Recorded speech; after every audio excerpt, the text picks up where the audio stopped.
We're going to talk real quickly about just a couple of key parts of a church budget itself. I'm going to give you just a quick overview, kind of the 30,000-foot view, and then we're going to get into some details of some things, and hopefully you guys will be able to hang in with us. All right, so one thing that we want to make sure that we are a part of is missional giving to missions. All right, so we talked about giving generously. This is the portion of your budget where you would actually do that, okay? Then there are ministries, right? We got all kinds of ministries, student ministry and college ministry and senior adult ministry and Sunday school and small groups and discipleship and vacation Bible school. We have all of these things, right? That's what would go under this particular part of the budget. Then we have church operations, okay? This is just what it takes for the church to function. It may be rent, all kinds of things like that, okay? Then we have personnel. This is the biggest section, okay, that we'll spend most of our time talking about today. But that personnel section deals with salary packages, it deals with insurance, it deals with housing allowance, reimbursements, retirement, all of these kinds of things. We're going to spend most of our time talking about this. And the reason that is because in most churches, okay, the personnel budget is the largest single budget item for most any church, okay? And it runs anywhere between 40 to 60% of your church budget for average churches. Some of you guys, it's not quite that much, and I applaud you for that.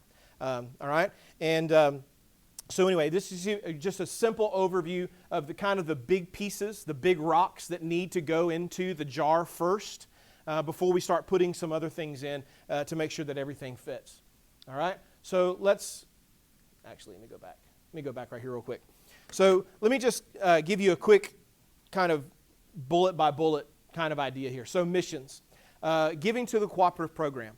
All right, so part of that is what helps us, that's what sets us apart as Baptists, is that we work together for the sake and the cause of the gospel. And so there's a couple of ways that you can do this. One of those is you can budget just a flat budget dollar amount. Say, this year we're going to give, $5,000 to the cooperative program, okay? The other way that you can do it is to budget a percent. So we're going to say a percentage of our receipts are going to go to the cooperative program. And here's where there's a benefit to doing the percentage. If you bring in more dollars than you actually budgeted, guess what? Now you're able to give more dollars to the cooperative program. The converse of that is true as well, though. If you don't bring in as many dollars, you may not be able to give as much, but that is such a vital thing for us as Baptist churches, and it helps us and enables us to do ministry literally around the world. If you have missionary partnerships, I know some of you support specific missionaries that are working globally. This would be where that falls under your budget. If you're supporting outside ministries, and so Ward talked earlier about how they support the BSM at Tarleton. Our church supports the BSM at Texas A&M. Which does a phenomenal job with meeting the needs and meeting ministry needs of international students. And so we want to make sure that we are a strategic partner with them. But you can also support children's homes or pregnancy centers, Habitat for Humanity. Those kinds of things would fall under here. You can also look at things like mission offerings. So as Baptists, we do Annie Armstrong and Mary Hill Davis and Lottie Moon. And some of you have wondered, when are we ever going to get them paid off? And so you can actually write that into your budget, and then you can just have that and just write that check at those particular times of the year. The way that we do it at First Baptist is we have designated times that we ask for offerings. So those are the opportunities that Ward was talking about. Okay, we hear the responsibilities to tithe, the opportunity is the offering. And so we give those opportunities there as well. Mission trips, so this would be for scholarship or trip expenses, things like that. Benevolence. If you have folks, we always seem to have people who come by and it's like, I'm passing through and I need some gas, or hey, I need help on my utility bill or my rent or anything like that. Those are the kinds of things that you can put under your missions budget. We talk about ministries, age-related things, specifically, preschool children, youth, college, senior adult, those kinds of things. Curriculum, right? And we're going to do Bible studies. Not everybody in our church is as gifted to just be able to open the Bible and teach it. We got to help them have resources, so that would come under that. Anything for your music ministry, choir stuff, those kinds of things, discipleship materials as well, outreach and evangelism, fellowships, camps, vacation Bible schools, all that stuff is going to fall under ministries. And here's the thing, at this point, all of our budgets are going to look different. okay, because we all have different emphases in our churches as well. We look at operations. These are just the things, this is the cost of doing business, right? Mortgages, rent, utilities, the really exciting parts of your budget, right? The things that just have the greatest ministry return for you. These are the kinds of things that fall under there. Things like equipment, technology, building maintenance and repair if you have to do those kinds of things. Insurance, building insurance, transportation, those kinds of things fall under operation. And then you get to personnel, okay? And personnel, again, the largest thing consisting mostly of these things, all right? And so let's spend just a couple minutes walking through this personnel budget together, okay? So let's talk first about a housing allowance. And so on pages 15 through 22 in your workbook is just this section, and it's all about a housing allowance. And so as a minister that is licensed and ordained, you have, there are some things in the tax code that allow you to claim a housing allowance. Basically what that is a set amount of dollars from your salary that you and the church agree upon to be set aside for a housing allowance. It is income tax free, so you do not pay income tax on that, but you will pay self-employment tax on that, okay? And so there are some things to figure there as well. And so one of the things is the IRS rule of 3. And so it is the lesser value of what the church has agreed to, the actual amount spent, or the fair market value. Okay, those 3 things go into calculating that amount. And so let's say the church agrees on a $10,000 housing allowance out of your salary. You would not pay income tax on that. It is susceptible to self-employment tax. And let's say just your cost for the year of maintaining your household is $10,000. So that's a wash, okay? If your expense is only $8,000, then the difference, you can only claim $8,000 for your housing. The additional $2,000 now is seen as income, okay? So there's great examples. There is great explanation in the back of that. You do not necessarily need a law degree to understand it, but it doesn't hurt, okay? And so, I want you guys to take some time in that. We mentioned this, it's income tax free, but it is subject to the self-employment tax. And so what's included in that? Everything that it takes to run your household, okay? So your mortgage, your lights, utilities, all those kinds of things, your cable, your phone. If you do any kind of improvements, those can be included in a housing allowance. There's actually some great resources through Guidestone, guidestone.org/housing allowance that gives you, some additional information on that. Because here's the thing, you want to maximize this amount, but here's the thing, the burden of proof is on you. You've got to make sure that what you said you were spending on your housing is at least what you are spending. All right? And the other thing you have to keep in mind is that this amount has to be approved and in the minutes of your business conference. Okay? So that you need to submit that to whoever your finance person. I know we got some finance folks here for your budget committee. That needs to be approved by them and the church notified in order for that to fall within kind of the legal parameters that are there. This is probably one of the most difficult things to really understand and grasp because there are so many things that go into it. There is a lot of math that's involved. But the section that's provided for you guys in the back covers just about every experience that you will have. Okay? And so we can talk more about that in just a second as well. All right, the other thing that we want to talk about is health insurance. Okay? So for some of you, this is provided as a benefit to you through your churches. Others of you, it's provided maybe through your primary employer, through a spouse's employment or something like that. And so the thing we've got to pay attention to is reimbursement laws. And these are things that are changing. And so we just walked through this in our own church. We have a staff member whose wife works for another entity and gets his insurance through them. And for years and years and years, we were just reimbursing him that amount. We found out we can't do that. And so luckily we kind of found it, and the penalties for this are pretty strict. It's $100 per employee per day that you are not in compliance. All right? Now, there's not a lot of people looking for these kinds of things, but if they do come looking for them and you're out of compliance, then you got to get that thing fixed pretty quickly. All right? So pay attention to that. the best practice is to have your church directly pay for that, okay? And so if that's not an option, instead of doing a reimbursement, here's what you would do. You'd actually ask your church to increase your salary by the amount of your insurance. Now, that is taxable income, okay? So keep that in mind. So that does cause some things for you guys in doing your taxes, but it's, that's just another option. But here's the thing. Health insurance is, we talked about caring for pastors, right? That's a responsibility of our churches. This is a way to do it. I don't know if y'all have been to the doctor lately, but it's not cheap, right? It's not cheap to go to the hospital. A year ago, I tore my Achilles playing volleyball at church. It was not cheap. They didn't just say, oh, you're a pastor, we'll just take care of you for free. I said, well, you're a pastor, we're going to charge you double, right? No, but health insurance is such an important thing, and it's just another way that our churches can show, hey, we care about you. All right. There is no obligation for your churches to cover your family members. Some of your churches will choose to do that, but at least for the pastor himself. All right.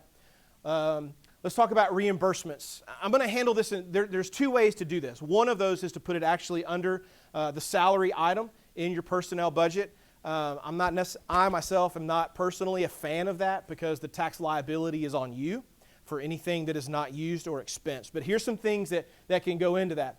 Mileage, right? You drive to the hospital. I was talking to Ward, and he said, sometimes, hospital visit, that's 2 hours one way and 2 hours home. That's a lot of miles that you're driving. And so you can reimburse that at the IRS rate, which currently is about 58 cents per mile. Cell phone reimbursement.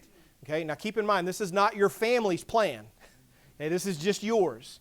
Especially if your church deems your cell phone necessary for you to fulfill the duties and callings of your job. Then you can take that out of there. You'd have to break that out and show exactly what that is. Education. If you're doing some formal education, you can write that into that. If your church wants to supplement that, if you're doing conferences or seminars or things like that, that can be included, as well as books. All right. So one thing that we do a lot as pastors is we read a lot, and so you can take those kinds of things that are useful for personal study, that is for the benefit of the church. If you're going and buying a bunch of books on where you're going to take a vacation, that is not a reimbursable expense. That's for you, but it's something that the church can get a benefit out of. Then that definitely will come out there. Really, I think the best way to do this is to create an accountable plan. All right? And so that would actually take this reimbursements line item out of the personnel budget and put it in the ministry's budget or the operations budget of the church. And the way that benefits you is that now you're no longer responsible for that as taxable income. The only way that you can be taxed upon that is if the church says, well, Pastor, you didn't spend all of the money we had given you for reimbursements, and so there's $500 left, and we're going to give that to you. All right, well, that $500 is now taxable income to you, all right? And so the accountable plan is best. It's a little more intensive as far as the work is concerned. And the reason that is because you've got to have receipts. So every time that you spend money out of that account, you have the receipt that is filed with the specific purpose of that purchase. And if you have a specific account that it comes out of, then that's included as well. All right, so that's just that way that we can handle reimbursements. All right, let's talk about retirement. Retirement is not something that we always think about. All right, I know when I was first starting in ministry at the age of 24, retirement was nowhere on my radar because I was a young guy. Okay, that was 20 years ago. I'm not as young as I once was, but guess what? Retirement is now. I'm kind of starting to see it in the future, maybe, possibly, one of these days. Okay, and so the thing with retirement is. Through Guidestone Financial Resources. This is just a great thing. It's part of the Southern Baptist Convention. They do really good work. They're trustworthy. They're dependable. They're helpful. When you call, you talk to real people. I even know some of the people that work there. They're going to help you in putting together a good financial plan for retirement. And so we see there's some minimum contributions. It doesn't take a lot to get started. You say, well, our church doesn't have that much to give toward this. Hey, that's fine. Just because your church doesn't give doesn't mean that you can't allocate some of your own personal dollars to go toward this. Okay? And so the other thing that's super helpful in retirement is the convention match. Okay? So for us as Texas Baptists, there's a thing, I didn't include it in the slide, but it's called the Church Matching and Benefit Program. You can actually just Google BGCT church matching and benefit program, and it talks about how the convention matches to a specific dollar amount for retirement for ministers. It's restricted only to ministers, but this is a way that the convention is encouraging pastors and ministers to give to retirement and help them to get a leg up in that. Okay, and the other thing is, if your church isn't giving anything to your retirement, encourage them to do so. This is another way that your church can help in providing for you, not just now, but in the future, making a long-term investment in your ministry while you're there. And so what we're going to talk about real quickly is just this time value of money. Okay? Time value of money is really what your money is worth. And so would you rather have $100 today or $100 a year from now? Which would you rather have? $100 now. I don't have a $100 bill. I'm a pastor. So, but if I had one, I'd pull it out right here. $100 now or $100 a year from now? $100 now. Okay, that's good. That's right. Well, what would happen if you took that $100 and you invested it? All right, you just put it in something and you got 10% interest. Okay, real simple. 10% interest over the course of a year. You're going to earn $10 on that $100. So a year from now, how much is that $100 that you took today? How much is it worth? $110. How much is that $100 that you were waiting, you put off getting a year? How much is it worth? That's only worth $100 because you didn't take it. You said, I'm going to wait. So that $100 you get today, if you invest it, okay, and really in a conservative investment plan, you're going to get anywhere between 8 and 12% pretty consistently, depending on the economy. And so what you're doing is you're just making your money work for you. All right? It's about working smarter, not harder. I don't know about you guys, but I like that. I like to work smarter and not harder. And so let's make our money do that too. And so we introduced you guys to Gerald earlier. There are financial planners. Some of you have some in your churches, or if you're a church planner in your sponsoring churches, that can help you with that as well. All right? Let's talk about just kind of some catch-all things. Personnel budget. This is just miscellaneous. All right? So there are some taxable gifts. One of those is love offerings.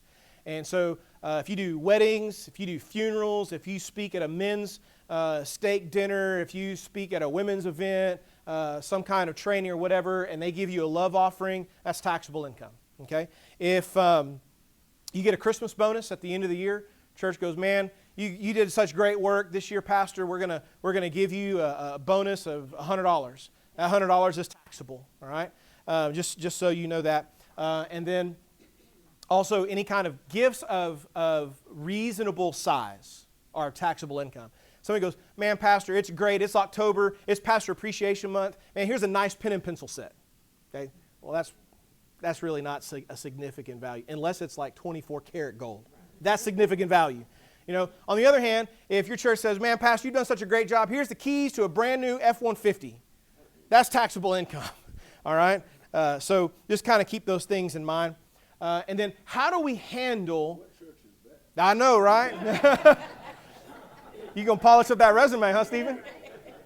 All right. So when we look at tax documents, all right, and we're in that season right now, all of our CPA friends, when that calendar turns to April, they get the shakes really bad because April 15th is on them. But really, you should encourage your church to be a W-2 employee and not a 1099 employee, okay? And it's a little more work. All right, there's some more forms you have to fill out, but in doing that, you can designate dollars to go and be put aside for you toward your income tax bill at the end, and so you can do that. The other thing is that sometimes this can be confusing just to the lay bookkeeper or whatever. This may be a place where you bring in someone to do your payroll.